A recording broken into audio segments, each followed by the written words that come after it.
ವೀಕ್ಷಕರೇ, ನಟ challenging star Darshan ಅವರ ಪತ್ನಿ ವಿಜಯಲಕ್ಷ್ಮಿ ದರ್ಶನ್ ಅವರಿಗೆ ಸಾಮಾಜಿಕ ತಾಣಗಳಲ್ಲಿ ತುಂಬಾನೇ ಅಶ್ಲೀಲವಾಗಿ ಕಮೆಂಟ್ಗಳನ್ನು ಹಾಕಿ ವಿಜಯಲಕ್ಷ್ಮಿ ದರ್ಶನ್ ಅವರ ವಿರುದ್ಧ ಅಶ್ಲೀಲವಾಗಿ ಪೋಸ್ಟ್ಗಳನ್ನು ಹಾಕ್ತಿದ್ದಂತಹ ಕಿಚ್ಚ ಸುದೀಪ್ ಅವರ ಕೆಲ ಫ್ಯಾನ್ಸ್ ಗಳನ್ನ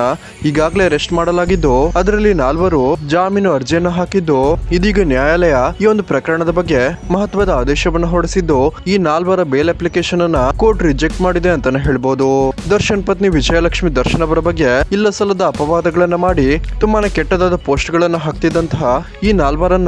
4 ತಿಂಗಳ ಹಿಂದೆಷ್ಟೇ ಪೊಲೀಸರು ಬಂಧಿಸಿದ್ದು, ಈ ಎಲ್ಲಾ ಆರೋಪಿಗಳಲ್ಲಿ ಬರೋಬ್ಬರಿ 3 ತಿಂಗಳ ನಂತರ ಕೆಲವರು ಜಾಮೀನಿಗೆ ಅಪ್ಲೈ ಅನ್ನ ಮಾಡಿದ್ದು, ಅದರಲ್ಲಿ 4 ಜಾಮೀನನ್ನ ನ್ಯಾಯಾಲಯ ರಿಜೆಕ್ಟ್ ಮಾಡಿದ್ದು, ಸೈಬರ್ ಪೊಲೀಸರ ಪ್ರಾಸಿಕ್ಯೂಟರ್ ಪ್ರಕಾರ ಇವರೆಲ್ಲರೂ ಕೂಡ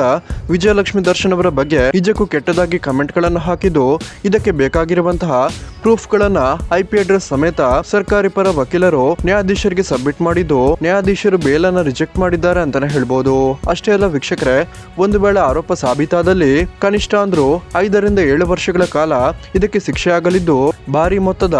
ದಂಡವನ್ನ ಕೂಡ ಇವರೆಲ್ಲರೂ ಕಟ್ಟುವಂತ ಪರಿಸ್ಥಿತಿ ಕೂಡ ಬರ್ಬೋದು. ಸೊ ವೀಕ್ಷಕರೇ, ಈ ರೀತಿ ಮಹಿಳೆಯರಿಗೆ ಅವಮಾನ ಮಾಡೋರಿಗೆ ಇದೇ ಶಿಕ್ಷೆ ಆಗ್ಬೇಕು ಅಂತೀರಾ? ಈ ವಿಡಿಯೋಗೊಂದು ಲೈಕ್ ಮಾಡಿ ಮತ್ತು ನಿಮ್ಮ ಅನಿಸಿಕೆಯನ್ನ ಕಮೆಂಟ್ ಮಾಡಿ ತಿಳಿಸಿ.